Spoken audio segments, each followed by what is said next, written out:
Ce mardi 10 janvier 2023 était un grand jour pour les communes de Saint-Félix et Ondainville, avec l'inauguration de la Trans'Oise entre les deux communes.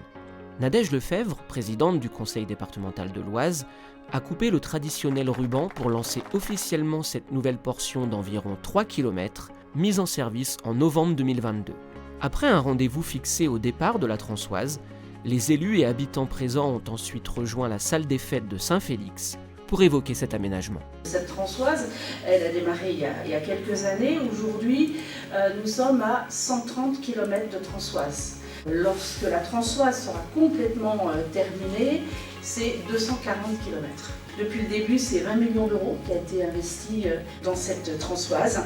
Je suis aussi consciente que quelquefois, entre deux communes, vous avez un bourg-centre et après vous avez autour des fois des bourgs sans commerce, qu'il puisse y avoir aussi des liaisons douces entre certaines communes qui ont un centre-bourg et des villages qui malheureusement n'ont plus de commerce, ça a du sens. Donc là aussi, les communes viendront nous présenter leurs projets et nous les subventionnerons également dans le cadre de l'aide aux communes.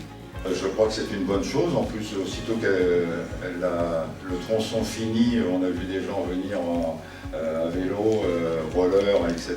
Il est certain que, comment on en discutait, c'est un tronçon qui en appelle un autre, évidemment, entre Saint-Félix et Hermes.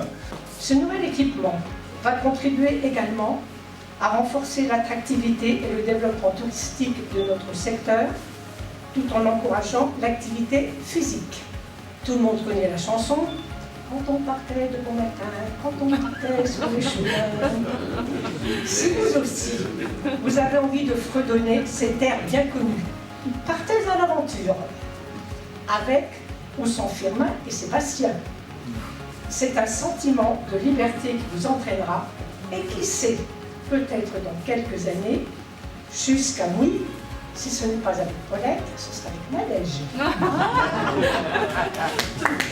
Merci infiniment.